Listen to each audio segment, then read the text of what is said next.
work on that point. I try to get that point down to where it doesn't do what we call quilting. I got to bring it down without lapping over. Then I'll go to a big flat hammer. I got to draw that distal taper.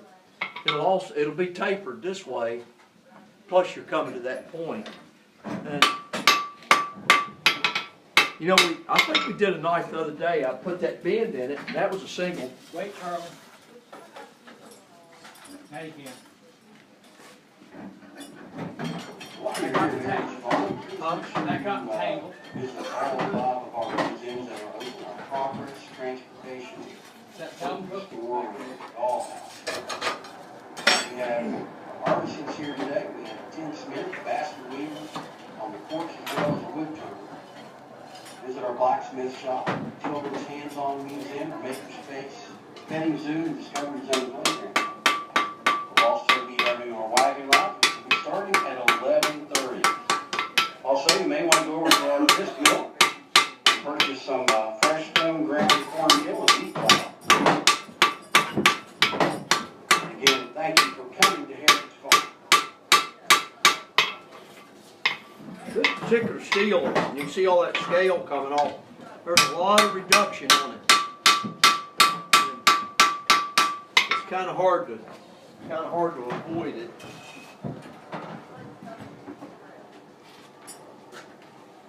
That big Dutch hammer. And we'll start drawing that point out.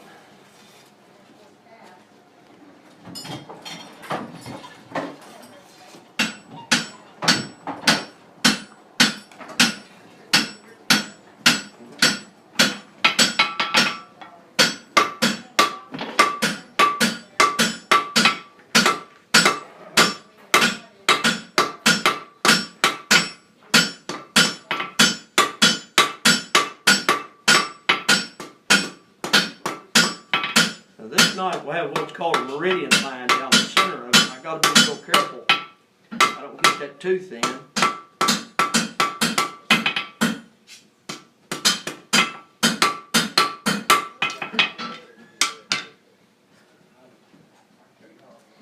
Get back to the fire.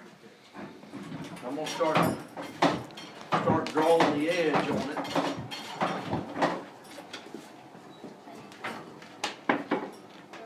Actually go to a lighter hammer for the moment. This particular steel, you really got to stay on top of it.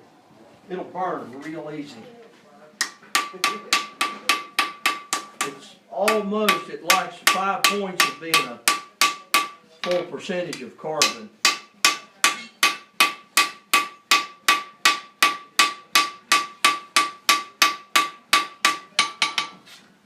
I kind of like the double-edged blades because you can make them move back and forth. You can see that edge. It'll start bending towards me there. And then I can start crowding it and shoving it the other way.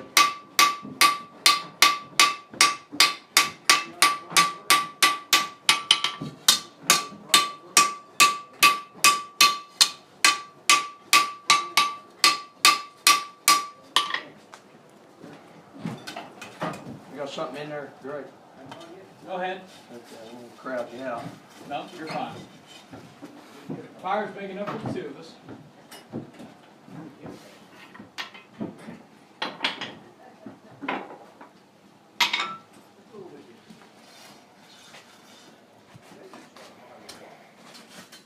I'm going to cover just a little bit.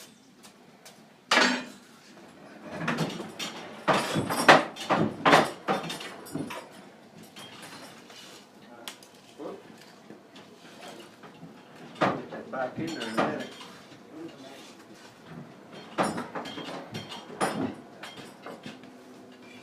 Always reminds me of one of them paintings of Dante. These demons down in Hades are working. They don't let that lump of coal get out of the car. This is really a relatively easy blade to make. It's just keeping that ridge in the middle just to get away from it.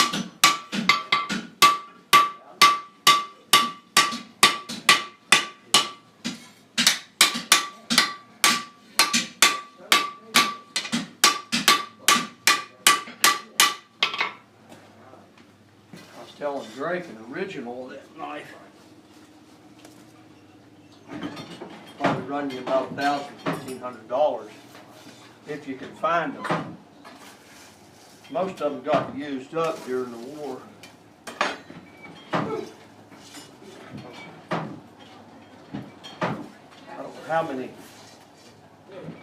of them knives Randall made, but between World War II and Vietnam, they got a bale of thank you letters in his museum. And that bale is almost as big as this whole forge of letters that GIs wrote from just from Vietnam.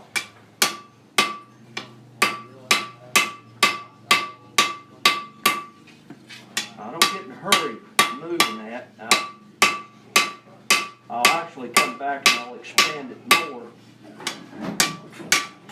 I'm hoping this is going to be wide enough to develop a knife that's wide enough to shoot that. I think it will be.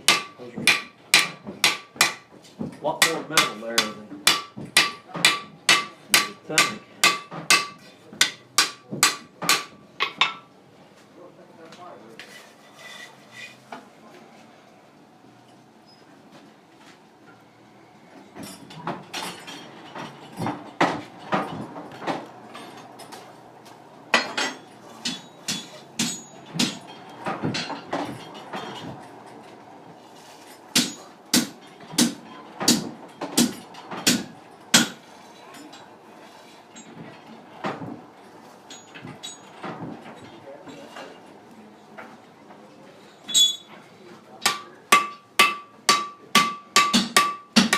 Some of my store-bought metal, that's not where I went and got junk. I'm a little more careful with it.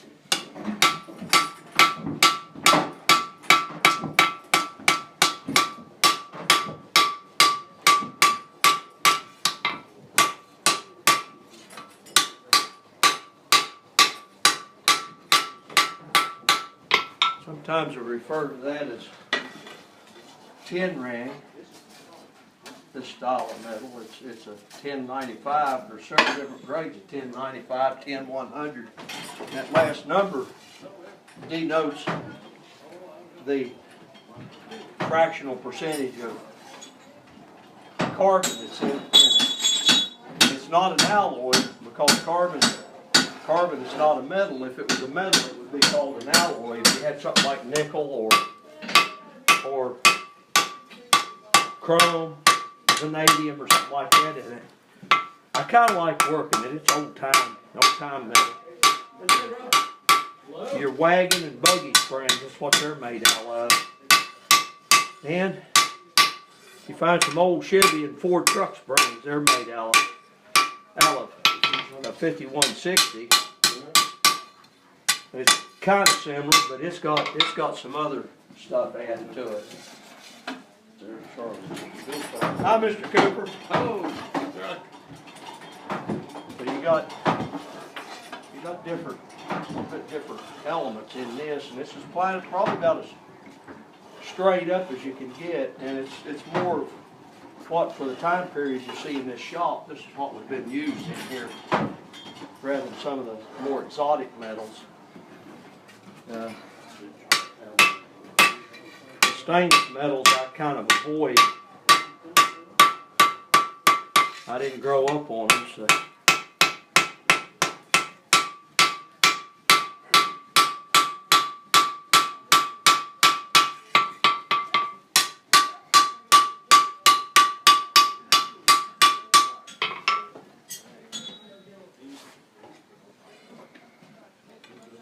And that's what I'm making when I get it done. Of course, this one's a kind of a knockoff of a Randall knife, but it was so close it was a good one to copy, and I couldn't afford the original. Oops, sorry about that, Greg. somebody already spoke for that one, Charlie. Not yet. No. No. No. They will. Probably. I like mine so well, they haven't even taken it out of the drawer. I just lay it in there so you know where it's at. That ain't right. You gotta use them. I told them to bang it up. I I need an oil can. We need a grease job. Well, you need a grease gun? Oh, just a couple drops of oil. Well, right there. Yeah. That'll get the mill to quit squeaking. Get him that oil can. Where's that? Let's see. It's there with Whetstone.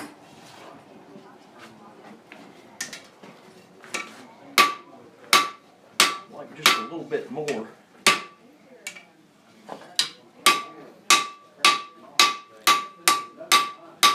And then I'll go back. I'm gonna start drawing. That blade will actually get wider. There's a lot of metal there. The way I tell how much, I look at the edge, and I've still got a little bit better than an eighth of an inch there. It'll keep drawing down.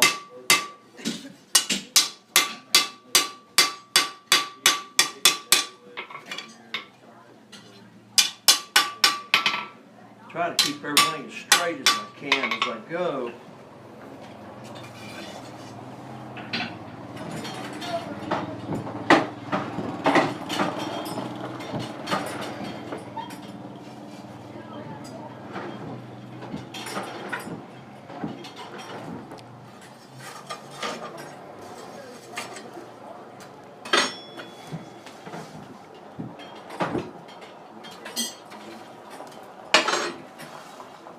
When I successfully pull one of these off a couple of times, I'll probably make some pattern welded steel, make what people call Damascus blade, but it's about 2 days work just in getting the metal ready to make the blade, so That's nice, bro. I don't want to have no wrecks with it. Uh-oh, that's part of it. We're going our buddy. Let's do this on you. Some things are more expensive than paying money for them. That's the one that's ready to get the When you get about 2 days of blood, sweat, and tears into something, then it wrecks. Looks to me like I'm just about ready to start spreading that blade out some more. I'm just about long enough.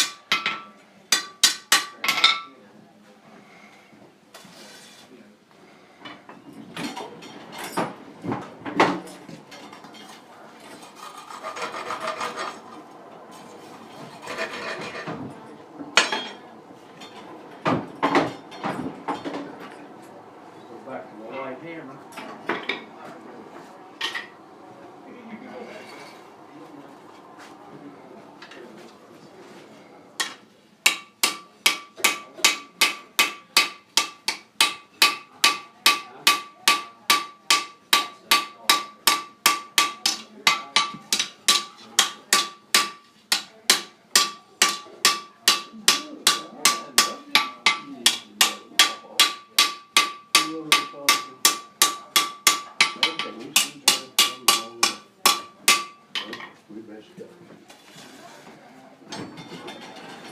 See you, Charlie. Bye-bye. Later. We'll catch you later, Gary. All right. Got a couple rocks in there, just letting you know. You got clinkers? Couple. I've already picked 2. Okay. When I get out, I'll let you go ahead and hunt. Yeah, she's acting funny. There was a lot of ash laying back there with that coal we saved from yesterday. That's probably where it's coming from.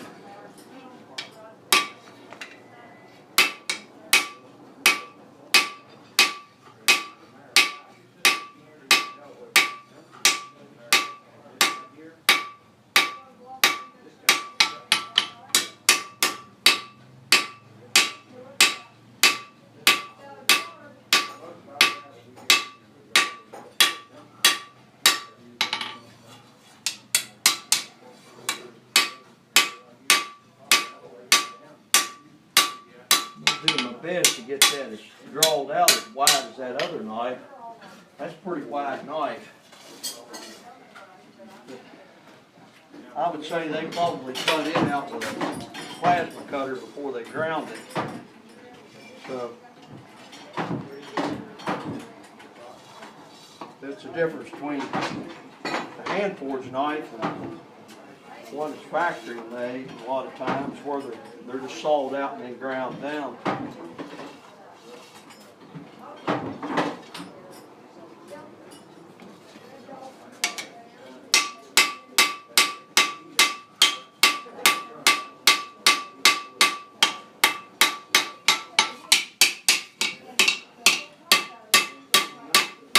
see how they're starting to blow away? Well, I'll bring it back. I'll get on the other side. That's the cool thing about double-edged knife. They're a little bit easier to keep symmetrical. Keep a good pattern to them.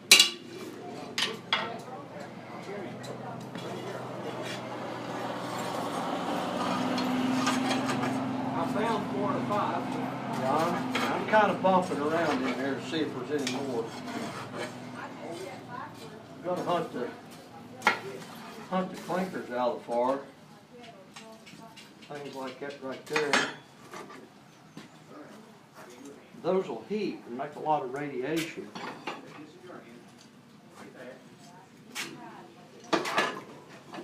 But they don't use oxygen. They're real small today. Yeah, the ones I've been picking out are just little rocks.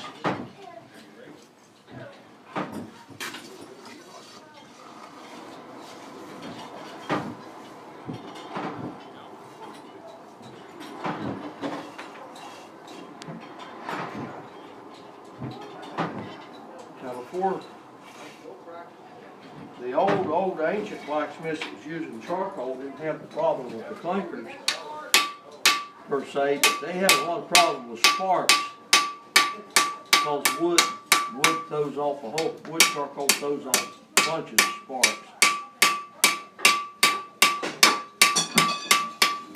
But to compare wood to coal,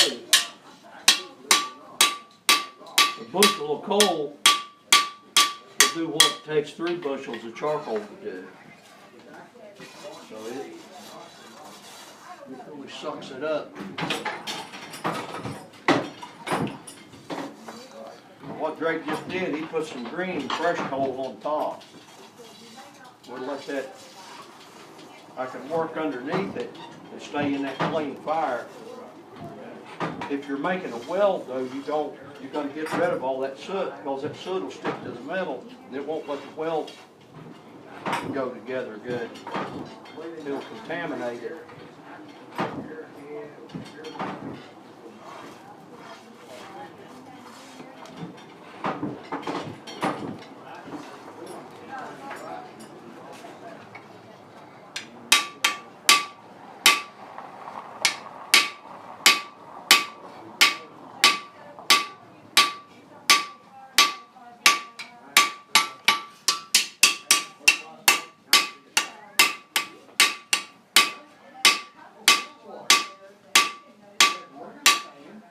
Theoretically, they tell you when you're hammering steel, the same thing's happening on the bottom as happening on the top. And that's partly true, but it's not always true. And generally, I try to work both sides to get it all the same.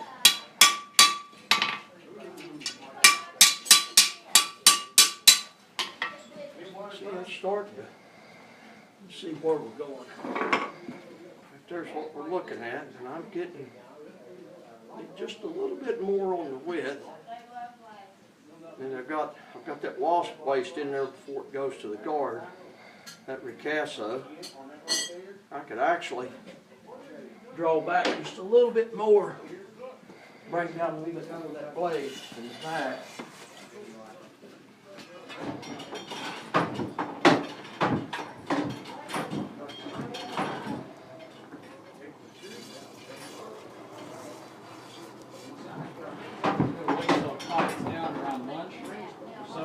Do what, Drake? I'm going to wait till it quiets down around lunch and then I'll weld that socket. Okay. So I'm going to switch projects right now.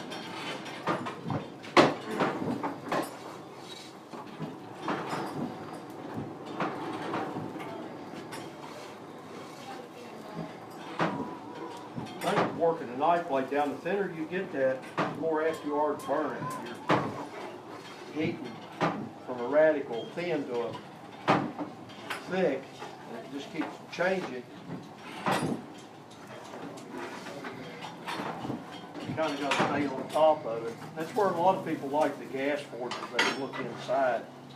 But I prefer the coal. One reason it's cheaper. But the other reason, I've gotten used to it. lot of the newer blacksmiths don't like the coal because it puts you working in the blind. You can't really see the heats. I'm getting about another ½ inch on that blade. Looked like I was coming up just a little bit short.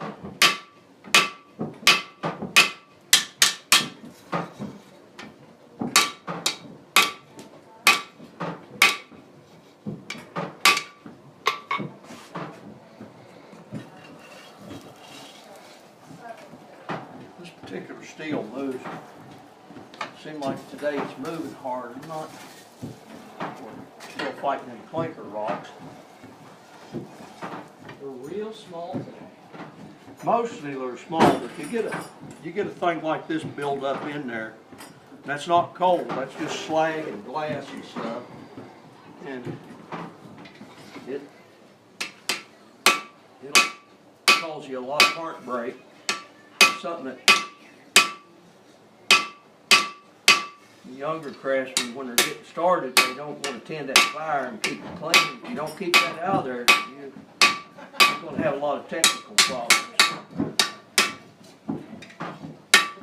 Like I need to wait just a little bit and bring her back in line. I'm trying to keep everything just as straight as I can. Let's look at that knife, do a little sizing again. It'll be close. It ain't gonna be exact, but it'll be real close. I might bring it down just a little bit more. That'll get it going. I think the bump of clinker or your iron. What are you working on? I'm working on a double-edged knife at the moment. I had run across a knife. It's a copy of one that Bo Randall made during World War II. It's a copy. It's a real sad copy, but the measurements were right. So I'm using it to copy off of to make one. I'm going to get it as close to what Bo would have made.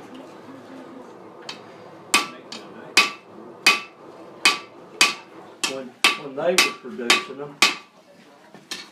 And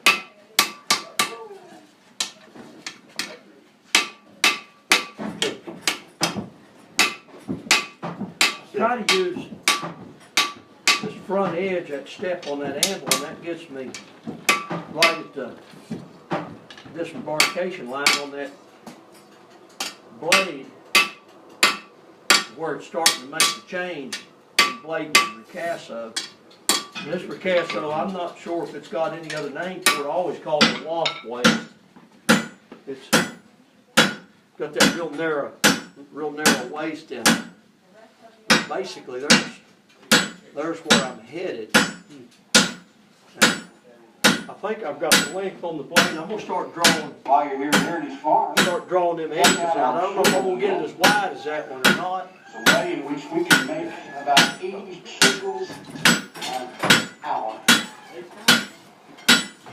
Also check out Petty Zoo, as well as at 11:30, take our wagon ride and go visit our Appalachian breed bison, Marco.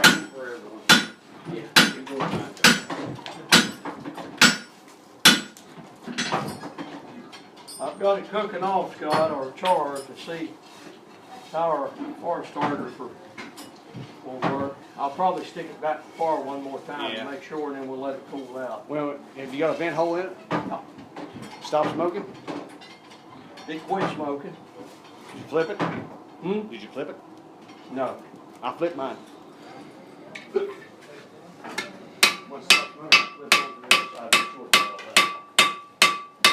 I'll bring it.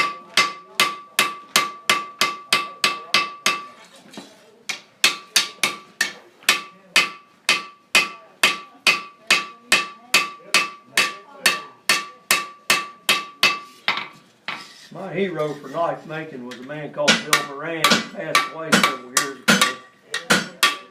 I got to meet him in Atlanta. And him and a friend of his was on a knife demonstration. That was fun. It was fun to watch.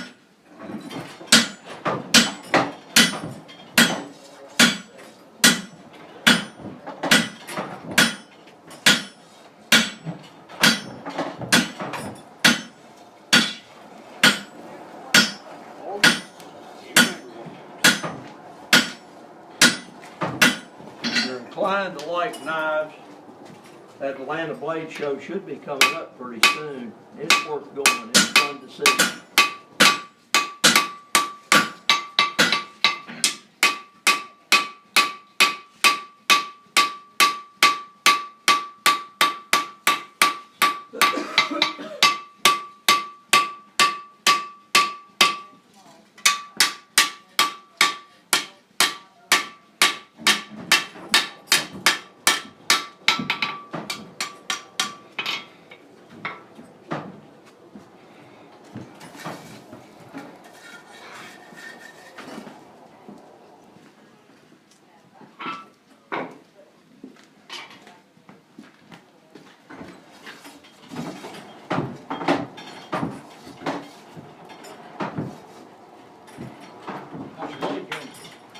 How's your blade doing?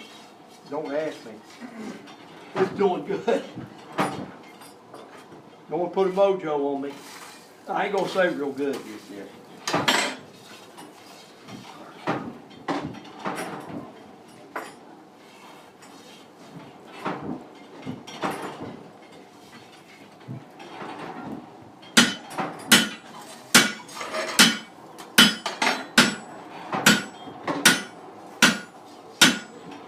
Kids was here the other day and I done that and the spinner come up out of that and said, look, there's a tornado. It's coming out. Basically, I guess that he was right.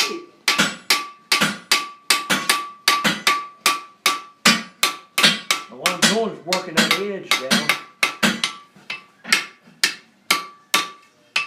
There's one of the blacksmiths wrote there's kind of an instructional book and a lot of good information in it. I cannot remember his name, but that's the title of his book, is The Edge of the Anvil. And that's actually where a whole lot of the work goes on. I've still got a lot of thickness. You can see right in here. I'm going to try to get all that out, and I'm starting to come down, but I need to get uniform again. Keep everything nice and straight. It's working a knife blade's kind of like life. Every now and then as you travel along, you got to straighten things out or it gets a bit out of shape. It's almost a major task just to get it straightened up again.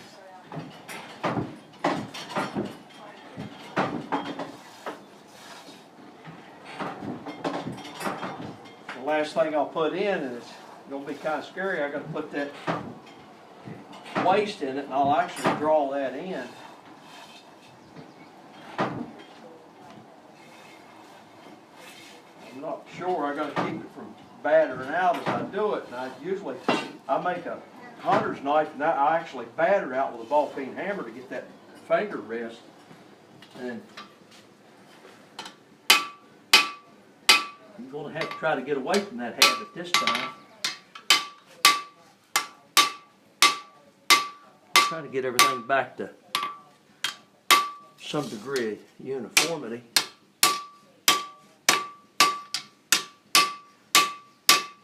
Thing with this knife, I get done, I gotta leave it relatively thick so that I can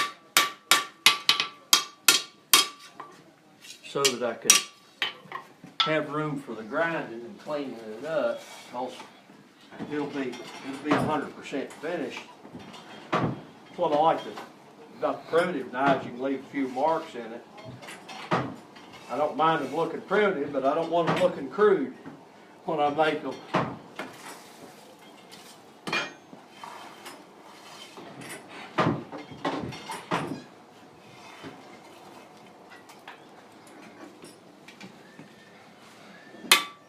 I had bought Randall knife back, I think it was in the 80s. I ordered it, and it was one similar to what General Westmoreland carried on his belt. There's a photograph of him in Vietnam, and he's got that Bo Randall knife on his belt.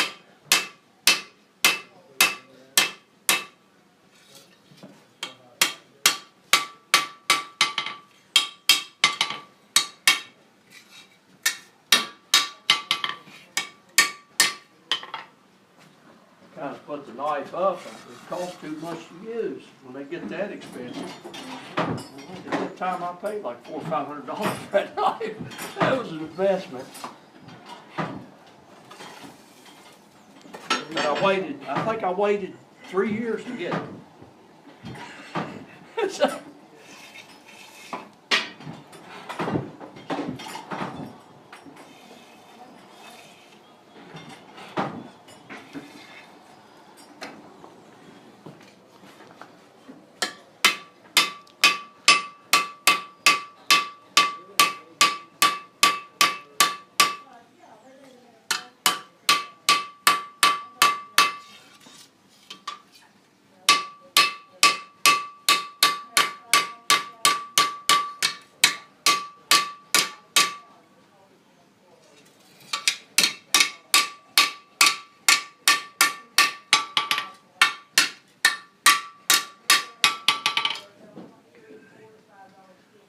right there, I've got a little bit of thick on both sides up towards that point, and I'm going to pull that some more. I've still got plenty of metal I can bring down. You start getting this close on them, it makes you really sweat, because you can have a wreck real easy. I try not to have a tantrum when I do that, because you don't learn when you're having tantrums. People that I work with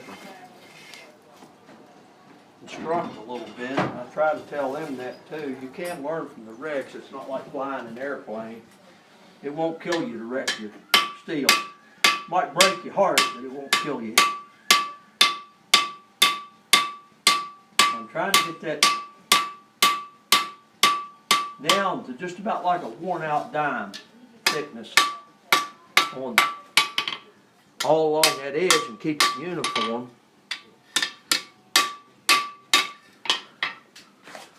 So when I get ready to grind it and do my profile work, and I use a belt sander on it and files,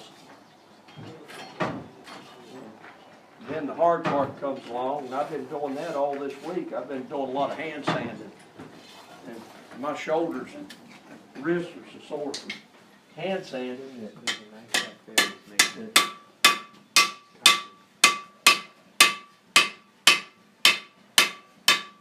while I'm doing that, getting that edge down to a final dimension, I'm also looking at the edge this way, and I'm trying to get everything to be nice and smooth. Give it a good shape. There's a saying with blacksmiths, especially nowadays, that 15 minutes on the anvil will save you about 45 minutes on a grinder if you can move it with a hammer. In other words, you're better off doing it, because if you don't, you got all that grinding to do.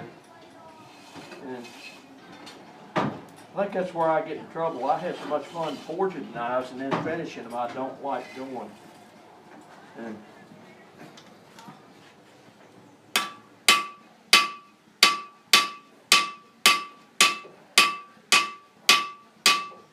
I never acquired the patience for it. I've got the talent for it, but I just the patience to get anxious. I've got a little bit of a deviation out on that point. I'm going to try to get that to come back. There it goes, just push it backwards. Like I said, a whole lot of this knife is going to be grinded. I have to make sure everything's nice and straight in the middle before I start.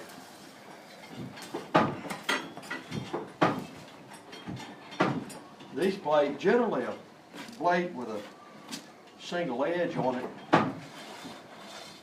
I don't plunge them into oil like you see so many people do. I'll put them in slice ways, the edge down, and let it harden first and get the hardness. But these kind of knives, you can put them in point down. But I've given a lot of thought on how to draw your temper back on it.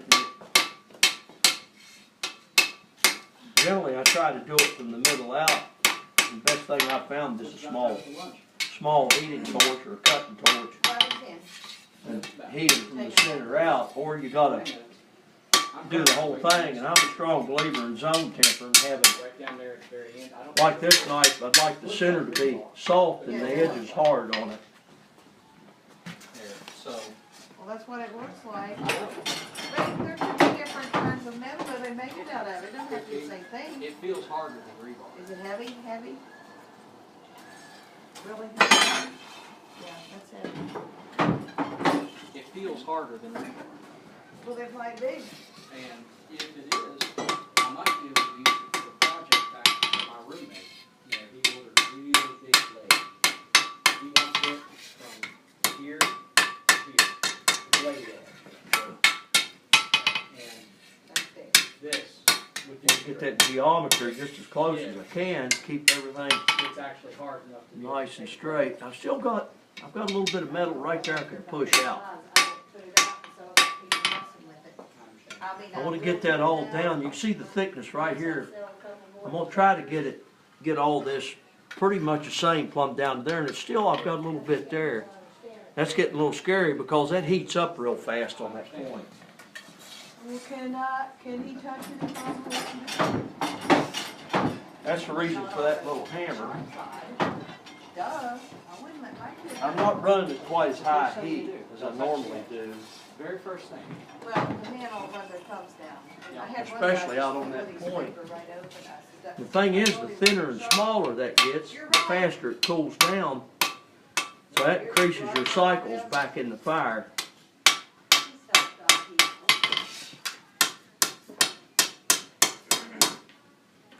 It's looking pretty good. Now I've got a little bit of a wave in that edge. I try to get all that out.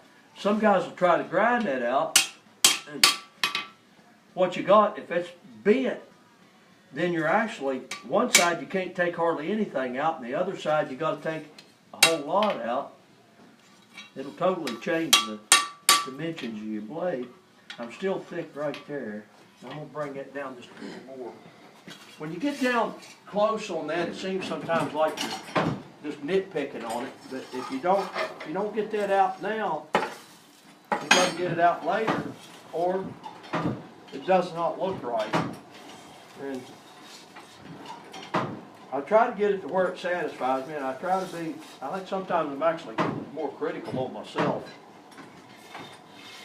when I'm working on stuff like that. Try not to be to the point that you actually ruin a project.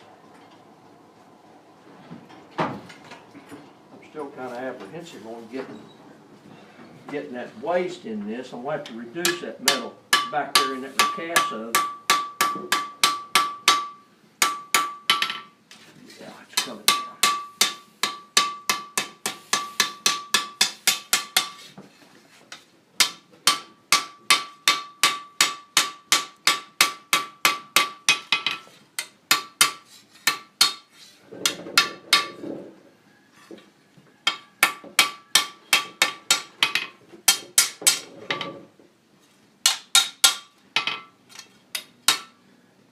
My buddy in California happens to see this.